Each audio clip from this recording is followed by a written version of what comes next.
receive the power of the Holy Spirit. Hallelujah. Hallelujah. Shalom. Ora masikaya rahura matandasi. Hallelujah. Hallelujah.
Praise God. Hallelujah. Hallelujah. Sa ngalan ng Ama, ng Anak at ng Espiritu Santo. Amen. Banal na Diyos, dakilang makapangyarihang Ama, Diyos na nilikha ng langit at lupa, ng lahat ng bagay na aming nakikita at di nakikita. Ikaw ang Diyos ni Abraham, Isaac at Jacob. Puli po sa oras na ito, patuloy ka namin pinupuri, niluluwalhati, nadakilang sinasamba sa Espiritu at sa katotohanan. Kami po ito pusong nagpapasalamat sa dakilang kabutihan katapatan sa bawat isa upang kaming lahat ay handang matutong lumakad sa iyong kabanalan at katwiran. Loobin mo nawa na kami po ay inyong samahan sa oras na ito. Uli pong iyon at yung mapagpapagalang kamay. Abutin ang lahat ng aming pangangailangan. Pagalingin ang mga may karamdaman ng sakit mula ulo hanggang talampakan sa ngalan ni Kristo Jesus. Lahat ng pinangihinat na bibigatan inyong pag-aanin palakasin sa ngalan ni Kristo Jesus. At ang lahat ng kahilingang itataas, ipagkaloob mo tugunin sa ngalan ng aming Panginoon. Pagpalain mo po higit sa lahat ang 12 minuto at ang mabuting balita ang ating ihahatid upang ito'y magbigay sa amin ng lakas at sigla sa bawat makikinig at makakarinig nito upang ito maging daluyan ng iyong mga tanda, himala, kapabalaghan, kapangyarihan at walang tigil. Oh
Purihin natin ng malakas ang ating buhay na Diyos.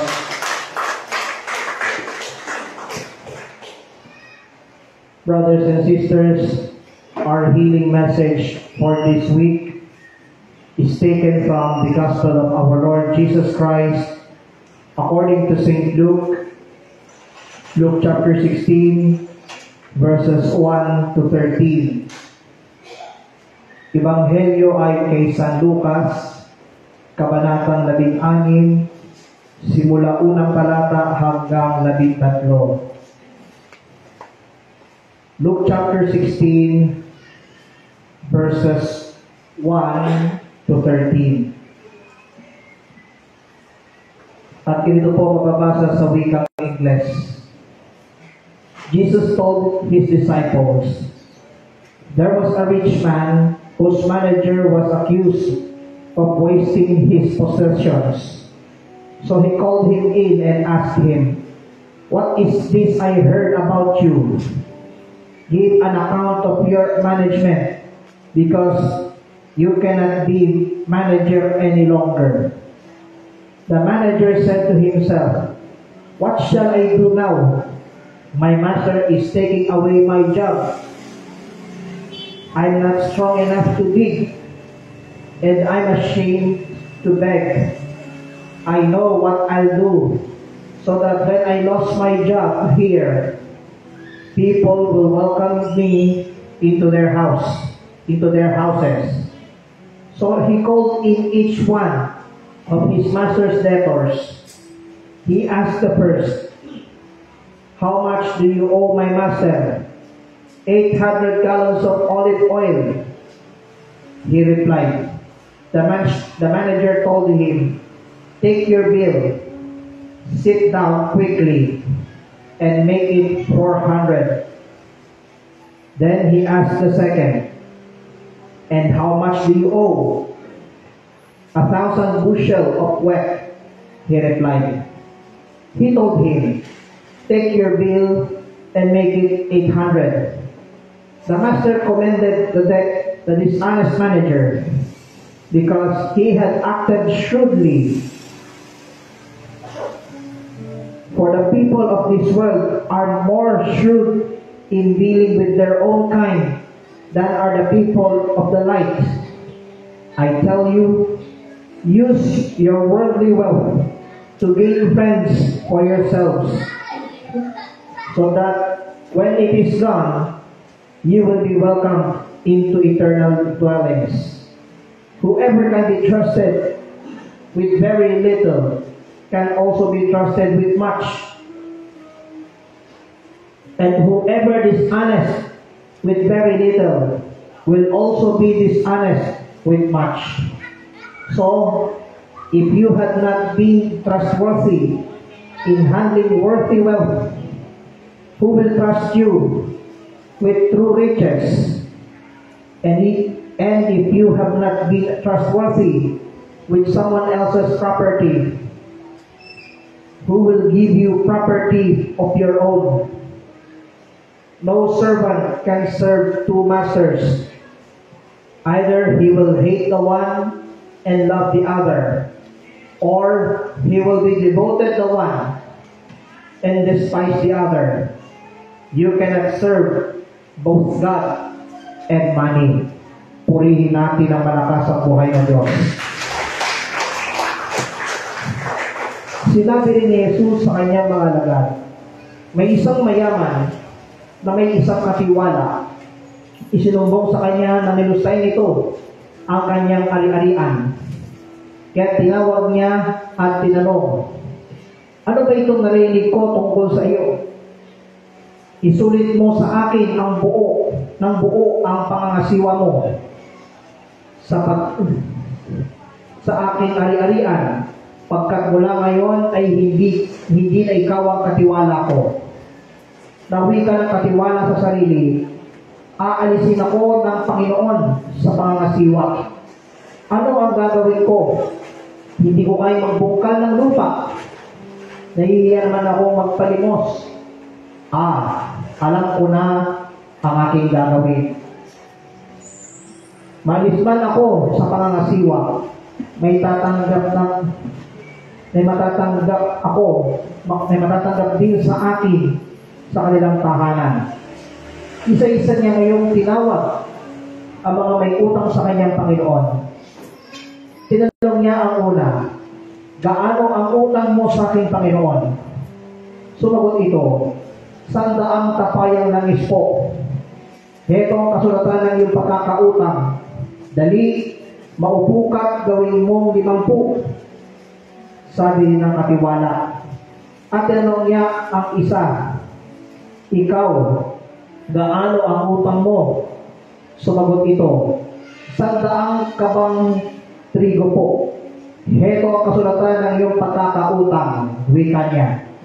Isulat mo 80. Pinuri ng Panginoon ang magdarayang katiwala dahil sa katalinuhang ipinamalas ito. Sapagkat ang mga makasanlibutan ay mas mahusay gumawa ng paraan kaysa mga makadiyos. At nagpatuloy si Jesus ng pagsasalita. Kaya't sinasabi ko sa inyo, gamitin ninyo sa pakikipagkaibigan ang kayamanan ng sanlibutan ito. Maubos man ito'y may tatanggap naman sa inyo sa tahanang walang hanggan. Ang mapagkakatiwalaan sa maliit na bagay ay mapagkakatiwalaan din sa malaking bagay. Ang magdaraya sa maliit na bagay ay magdaraya rin sa malaking bagay. Kung hindi kayo mapagkakatiwalaan sa mga kayamanan ng sanlibutan ito, sino ang magtitiwala sa inyo ng tunay na kayamanan? At kung hindi kayo papagkakatiwalaan sa kayamanan ng iba, sino ang magbibigay sa inyo ng talagang para sa inyo? Walang makapaglilingkod ng sabay sa dalawang Panginoon, sapagkat kapupuotan niya ang isa at iibigin ang ikalawa. Paglilingkuran ng tapat ang isa at hahamakin ang ikalawa. Hindi ninyo mapaglilingkuran ng sabay ang Diyos at ang kayamanan. Brothers and sisters, ito po ang mabuting balita para sa ating lahat, buhat sa Panginoon.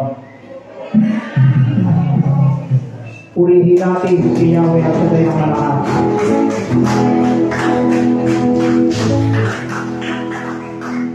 Maaari na po kayo maupo. At bago tayo magpatuloy, dahil po ngayon ay nasa 3 linggo, ay magkakaroon muli tayo ng special collection para po sa 3 nating scholar, sapagkat sila po ay nasa 2nd year college para sa kanilang pangangailangan. So, mahalaga po yan para may matustusan ang mga nag-aaral sa College of Divine Wisdom. Amen po ba? Then, pangalawa, para po sa ating choir and music ministry members sa bawat chapters, cell groups at prayer groups, ay magkakaroon naman po kayo na third quarterly enhancement ng buong music ministry sa September 21. Yan po'y araw ng linggo from 11 a.m. hanggang 3 p.m. Ito po'y gaganapin sa Banal na Mag-anak Chapel, Porok 3, New Lower Bicutan, Taguig City. Yan po'y katapat ng Villa Salud Catering Services. Kung kayo manggagaling dito, maaari kayo sumakay ng tricycle papuntang sa may banda 7-Eleven, then magtawid kayo. At meron sakay na papuntang Pasig Palengke, pero ang baba ninyo ay Banal na Mag-anak Chapel. Yan po sa tapat ng Villa Salud Catering Service. And next, sa October ng kasalukuyang taon, ang tapat pa ang host sa Catholic Life in the Spirit Seminar. So bago dumating ang probably October 24 and 31, yan po'y dalawang Biyernes yun, at isasagawa po sa worship area sa 4th floor Queensway Commercial Center Building. Yan po sa number 118 Amor Solo Street, Legazpi Village, Makati City. So, sa mga matagal nang naglingkod pero hindi pa nakapag-CLSS at matagal nang nakapag-CLSS, ay handa na po sapagkat mahalaga po ang series ng CLSS yun, ng CLSS sa Amor Solo Headquarters. Yan po'y October 24 at October 31. So, dalawang Biyernes yun. Kaya paghandaan po natin lahat. Amen? Lalo na yung mga hindi pa nakatanggap ng bautismo sa Espiritu Santo. Amen? At sa mga kabataan na nakapag-attend na ng CLSS,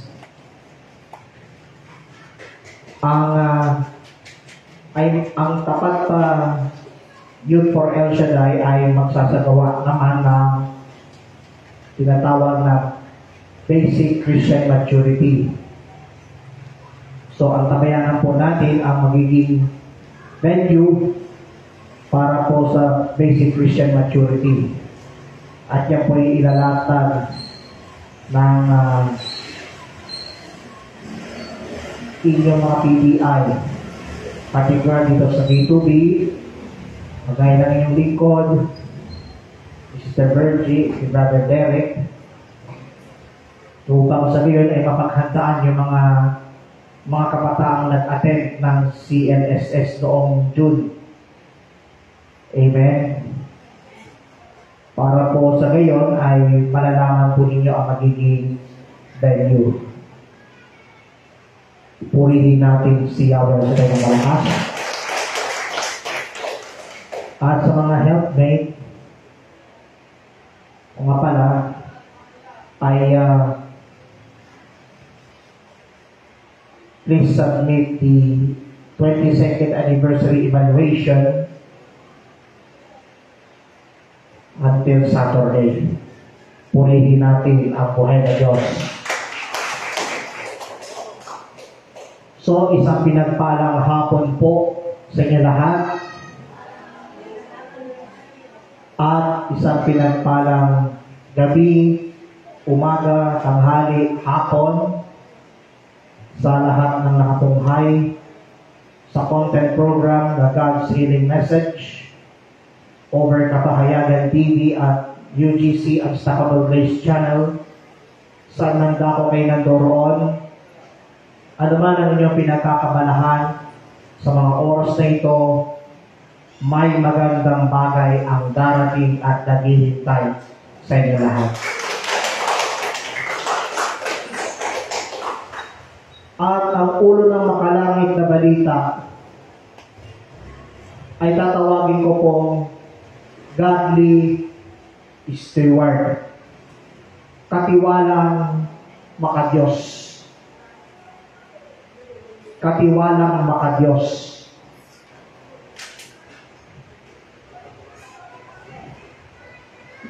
Now, ang pera ay mahalaga. Pambili ng pagkain, gamot, pang-aral. Pero ang pera ay utusan. Subalit ang pera ay hindi Diyos. Tandaan po natin lahat. Ang pera hindi din ng Diyos. Yan ay pahiram sa atin. Amen? Let our money be slave. Be slave, not master. Hindi natin magiging Panginoon ang pera, kundi utusan. Amen? Now, pag-usapan po natin kung paano naging God steward ang isang katiwala na tapat at matalino sa harapan ng buhay na Diyos. Now, sa panahon ni Kristo Jesus, ang mga mayayaman ay may mga katiwala na namamahala sa kanilang ari-arian. Now, kung mapagkakatiwalaan ang katiwala, pinagpapala siya. Pero, kapag nilustay ang yaman, ano nangyayari? Aalisin, tatanggalin, chuchugihin. Sa millennial, yan ang millennial term ng salitang tatanggalin, chuchugihin. Amen? Ganito ang larawan ng ating buhay, brothers and sisters. Ang lahat ng mayroon tayo ay hindi sa atin. Tandaan po natin lahat. Ang lahat ng meron tayo ay hindi natin hawak. Yan po ay pahiram sa atin ng buhay, banal at makapangyarihang Diyos. Amen? Ano maaaring i-connecta ng ating katisismo? Now, sabi sa Catechism of the Catholic Church, paragraph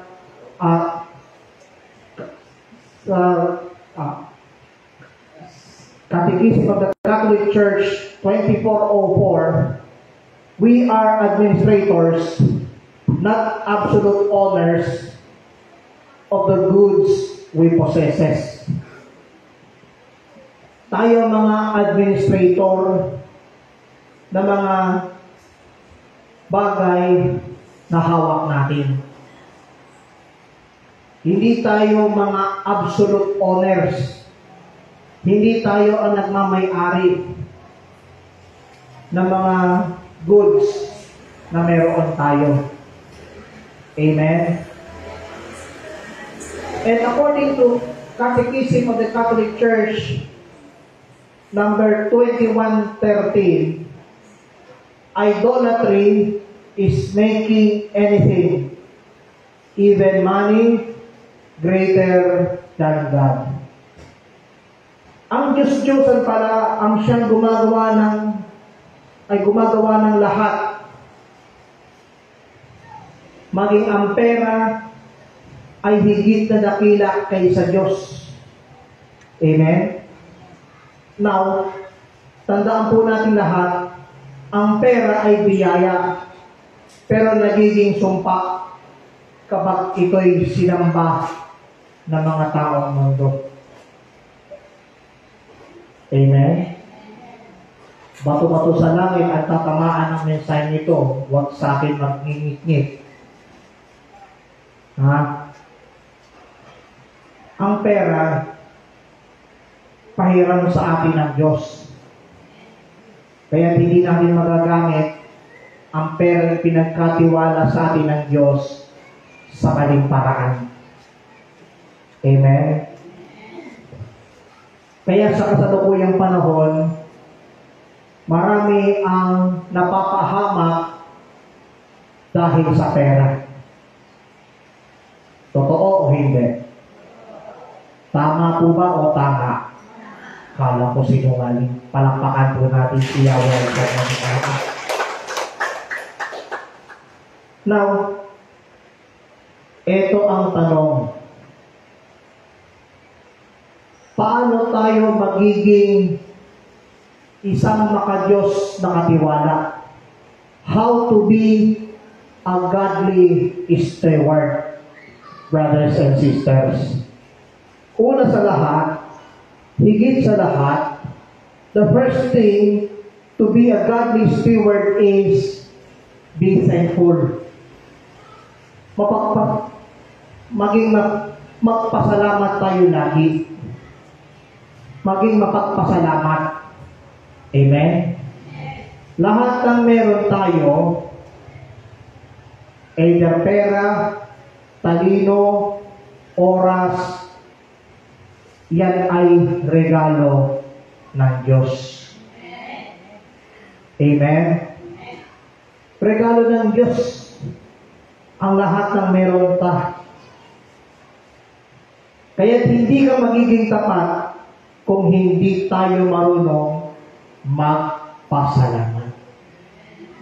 Amen? Sabihin mo sa iyong katabi, friendship, magpasalamat ka.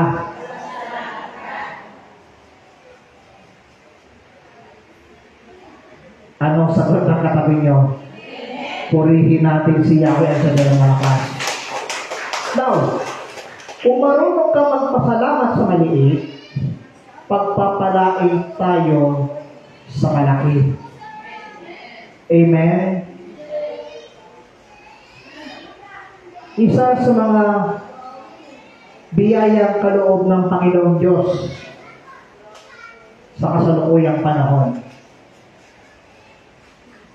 ang himpilan ng radyo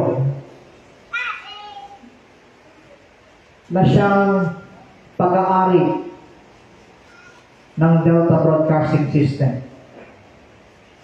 Yan ay ang DWSI 1314. Bago pa naging DWSI, during 1960s, mas nauna pang himpilan. Ang slogan pa nga nun, himpilang sariling atin. Anong format nun? Puro mga OPM music, may kasama pang sports news. Tumagal hanggang dumating ang 1978. Yung dating frequency noon is 1230, 1230 kHz. Pero noong 1978, naging 1314. Bakit kamo? Yan din ang kasalukuyang frequency na ating sinusubaybayan kung saan naririnig ang gawain ng Diyos. Amen? Nung mapasakamay ng ating punong lingkod ang maliit na himpilan, yung dating slogan na himpilang sariling atin, nag-iba at naging DWSI na call sign. Alam nyo, sa totoo lang, sa maniwala kayo sa hindi, ang inyong lingkod na starstruck sa station ID ng ating istasyon, ng ating himpilan. Tanungin niyo ko bakit. Ang una kong narinig sa simula ng station ID ay ang isang tinig na isang lalaki. Isang male voice over. Di ko alam kung sinong male voice over na yan eh. Ang sabi nga, DWXI, 13:14 a.m. na mula sa Metro Manila. Amen? Then after ng male voice over, nasundan pa ng female singers. Hindi ko alam kung sino-sino yung mga female singers na yan eh. Na nasa likod ng station ID na yan eh. At doon ako na-starstruck sa station ID jingle na yan eh. Yung DWXI, where Jesus is Lord. Hallelujah! Let's praise the Lord. Purihin natin ang buhay ng Diyos. Ganyan kapusin ang Diyos. Bakit kamo? Kung hindi dumating ang DWXI na yan, at hindi dumating ang pangalang El Shaddai,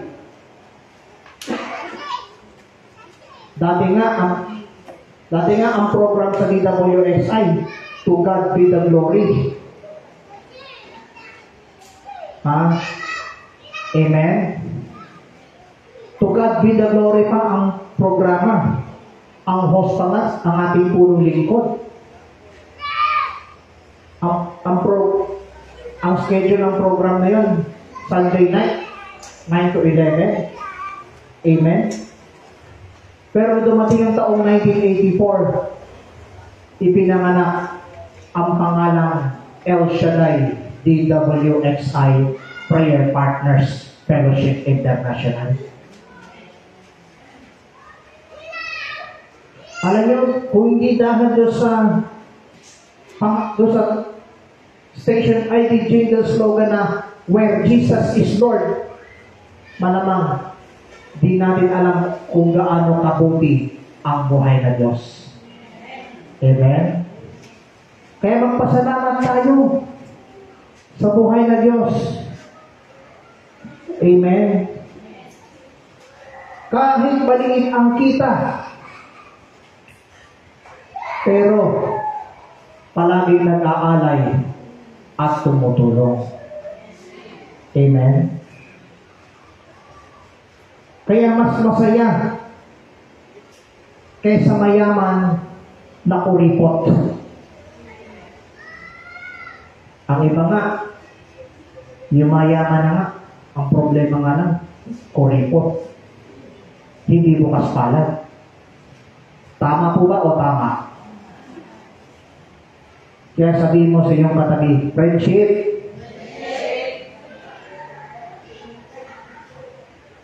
Bato-bato sa langit. Ang tamaan nito, huwag magngingiwi at huwag magngingit-ngit. Ano ang sagot ng katabi? Purihin natin si Yahweh El Shaddai. Now, dahil sa gawain ni Yahweh El Shaddai at sa pamagitan ng ating himpilang, yung dating himpilang sariling atin, naging himpilan ng mabuting balita, himpilang pinagpala. DWXI 13-14.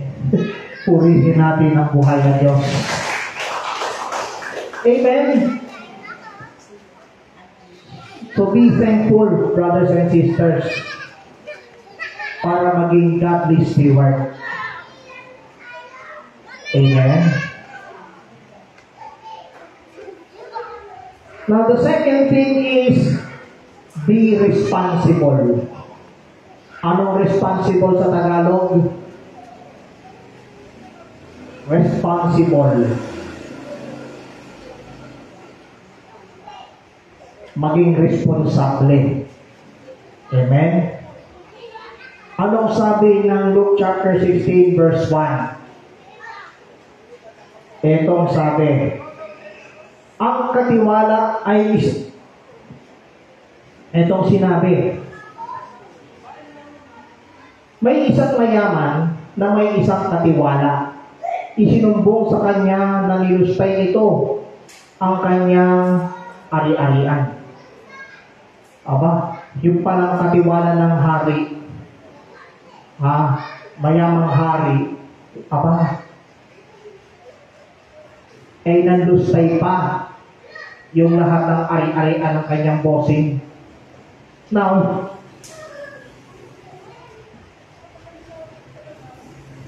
ang katiwala ay isinumbong sa kanyang bossing. Paano? Na nilustay ang ari-arian ng kanyang bossing. Nilustay. Kaya, kapatid, friendship, ka-prayer partner, katuwang, tandaan po natin, hindi tayo pwedeng papaya sa resources na ibinibigay sa atin ni Yahweh El Shaddai. Kahit may nagda-live ring, di ko alam kung saan ako titigil sa Facebook ni Sister Tati o doon sa akin. Doon muna ako titigil. Kapatid, saan man dako ka makarating, hindi ka pwedeng maging pabaya sa resources na ibinibigay sa iyo ni Yahweh El Shaddai. Amen? Lalo, ewan ko lang kung nakalive pa yung kay Sister Cathy. Ayan. Kapatid, kung ikaw nanonood sa FB Live ni Sister Cathy, hindi ka pwedeng magpapaya sa resources na ibinibigay sa iyo ni Yahweh El Shaddai. Amen. Use money for the good, to help, to share, and to teach. Gamitin ang salapi para sa kabutihan. Amen? Alam niyo, bawat pera na inuhulog ko sa alkansya, binigay ko pa sa kapatid ko. Bakit ka mo? Para pandagdag sa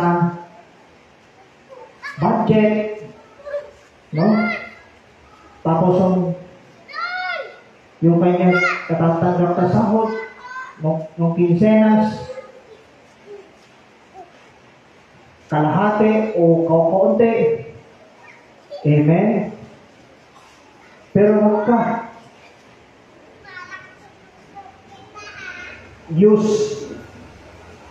Use money for the good.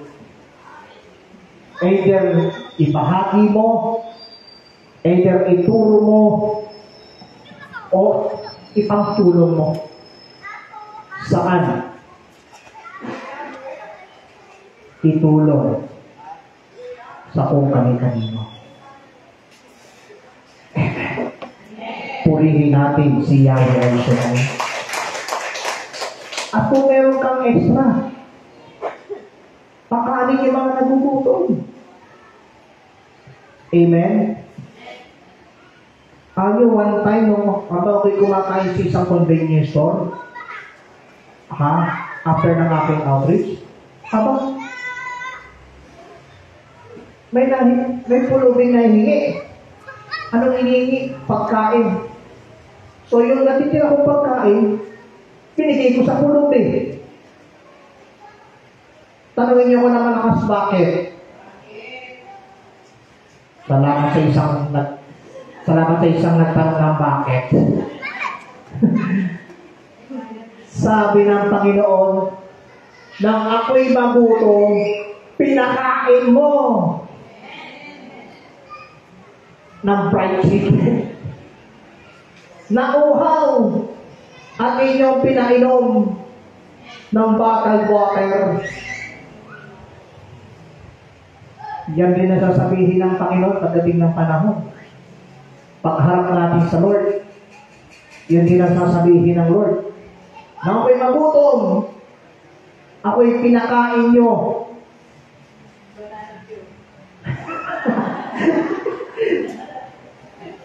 Sabi nito ng pananakyo.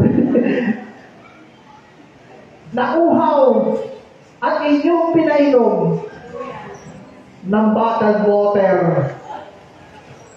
Anong soft drink? Kaya talaga. Purihin natin si Yahweh sa tayo ng malakas.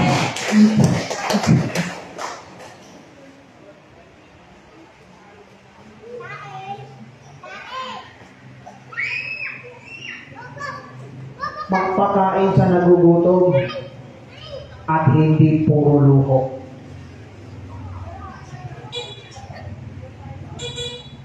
Kaya babala,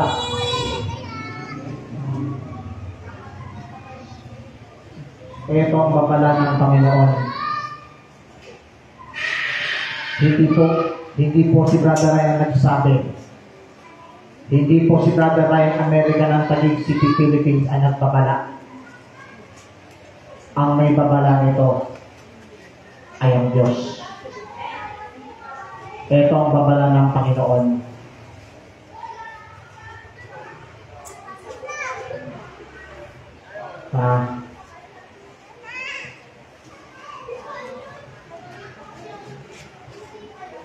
God is very lonely to those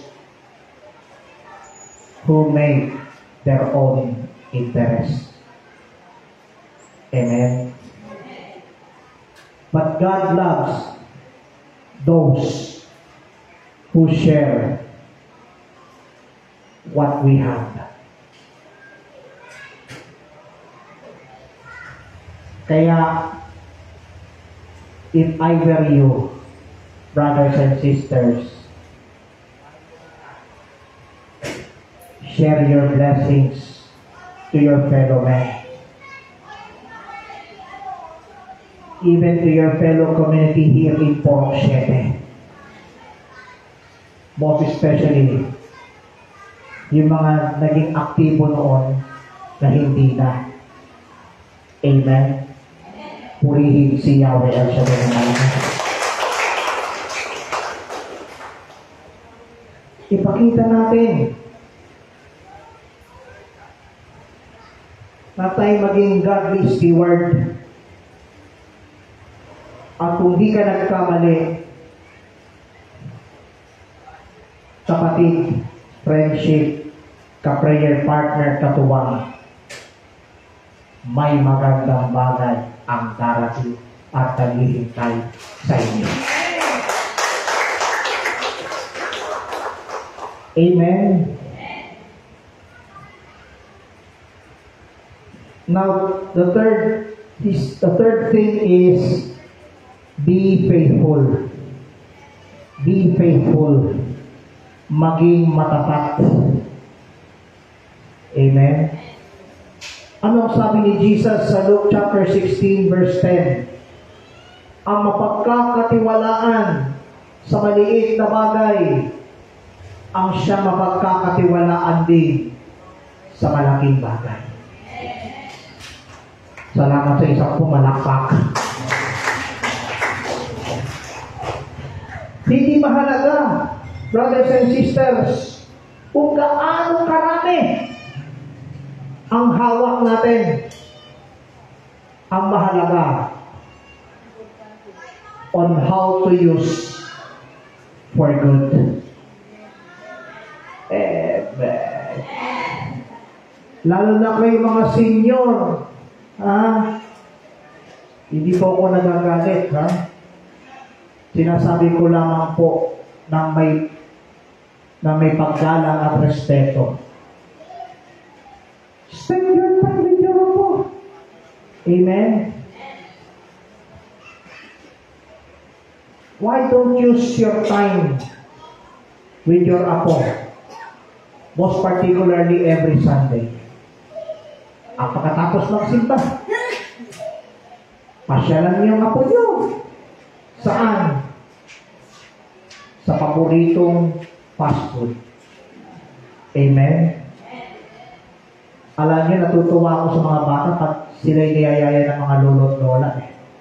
Kaya lang, yung pagtawag ng lolo, di ko alam kung matatawa kayo nito. Instead na tunog letter L, tunog letter W. Bakit ka mo? Malamang sabihin ng bata sa lolo niya, "Wowo, kain tayo, Jabi, wowo."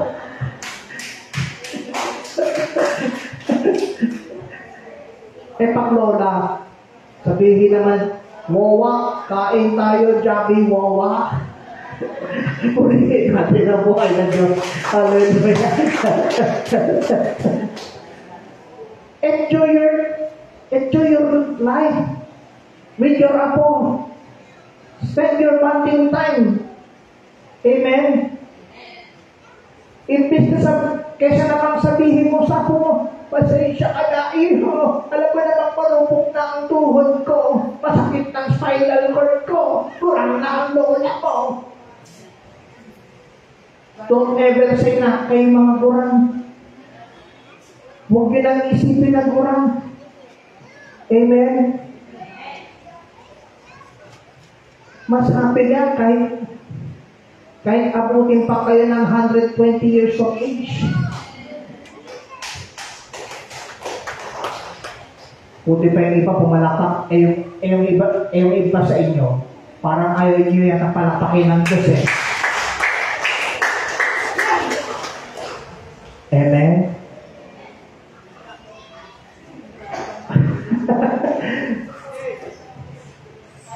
Ano daw?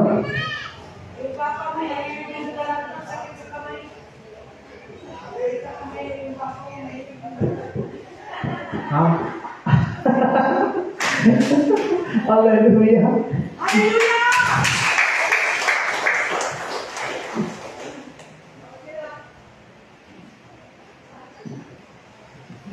Enjoy your life.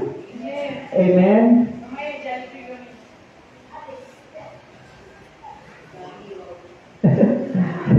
Now, mayaman ka nga, pero kung ang puso natin ay nagiging alipin ng pera. Sabihin nyo, ouch, aray.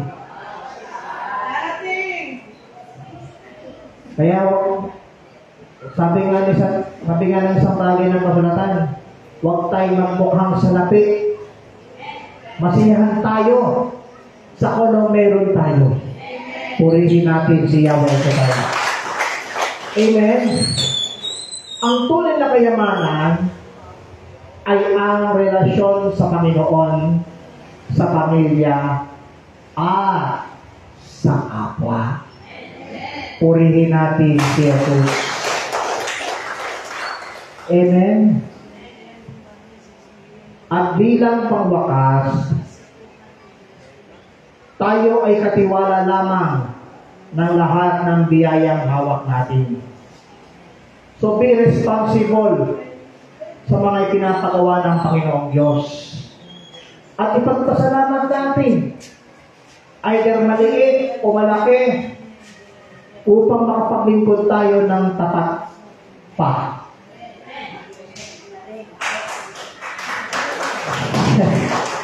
Amen? Huwag natin gawing Panginoon ang salapi. Amen? Gawin natin kasangkapan. Para saan? Para sa kabutihan.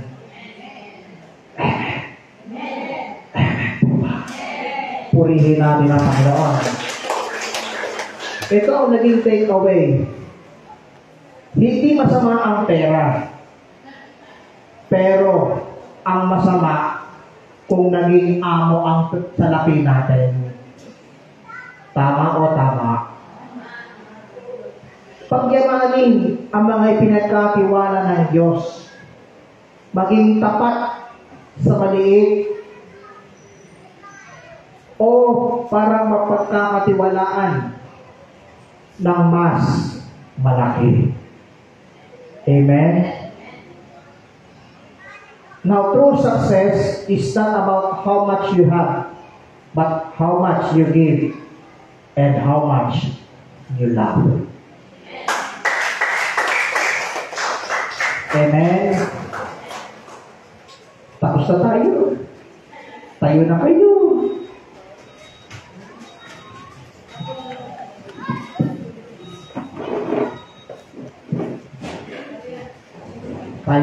Tayo na po lahat. Taas ang inyong mga kamay. Pikit ang inyong mga mata. Iyoko ang inyong mga ulo.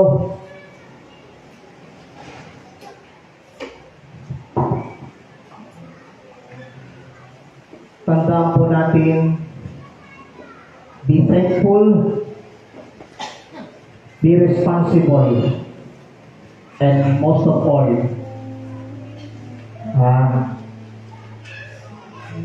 be faithful para maging godly steward ng ating Panginoon. At bilang simpleng panalangin, sabihin natin sa ating Panginoon, di ko na hinahangad ang yaman ng mundo.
Ikaw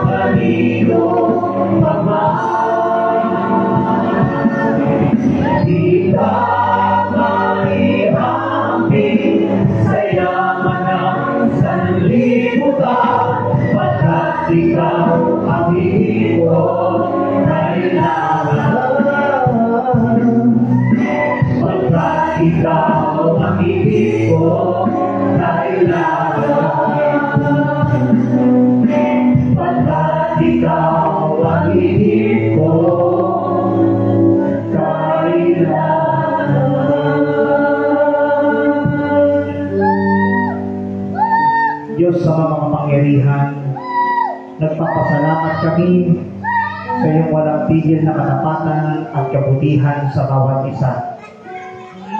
Salamat at patuloy mong binigyan ng lakas upang kami lahat ay patuloy na magkaroon ng kapatagan at katuwiran na galing sa iyo. Salamat o Diyos sa mensaheng kapahayagang pahatid mo sa bawat isa. Patuloy mo rin pagpalain ang lahat na nandito. Pagpalain din ang mga nagtabuyan ng gawain sa dakong ito. Simula sa coordinator hanggang sa pinakamababang lingkod.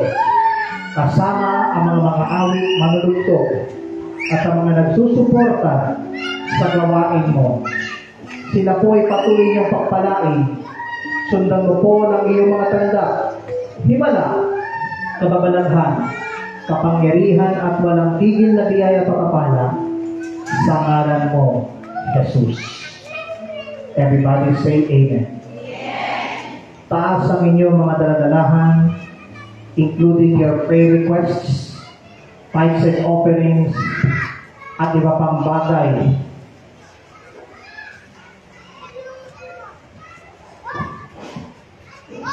na ibig pagpalain ni Yahweh El Shaddai.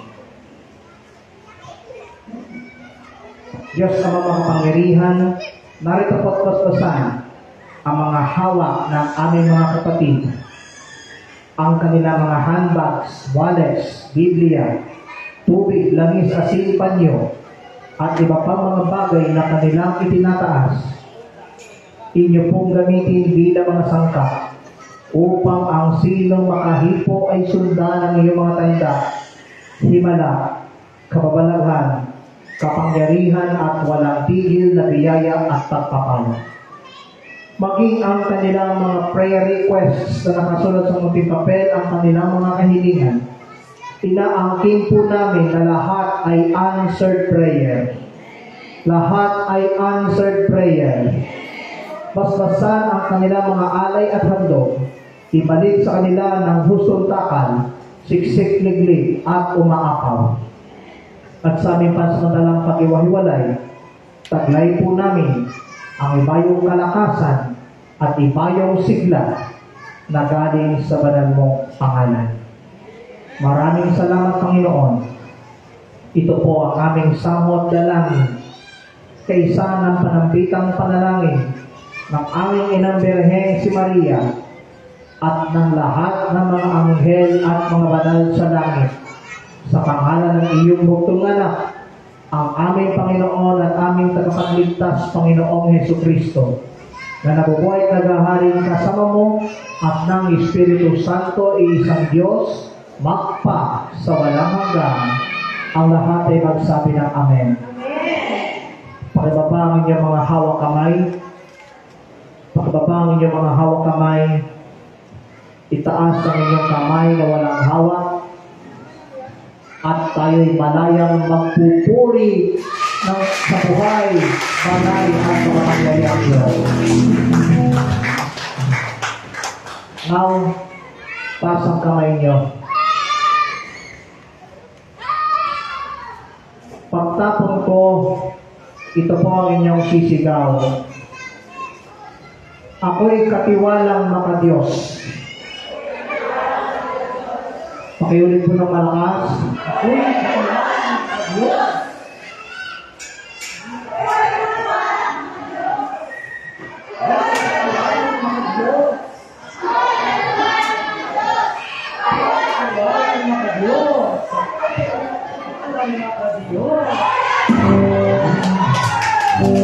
And may the Lord God bless us all now and always forever. In the name of the Father. Father pa lamang po, mag-apply kang panalik. That's the declaration of our faith. Kaya sumampalataya tayo sa kabanal-banalang Santatlo sa isang Diyos. In the name of the Father, and of the Son, and of the Holy pa lamang, and of the Holy Spirit. Amen and amen. God bless you all. Give thanks in the prayer. Salamat po, Brother Ryan. God bless you all.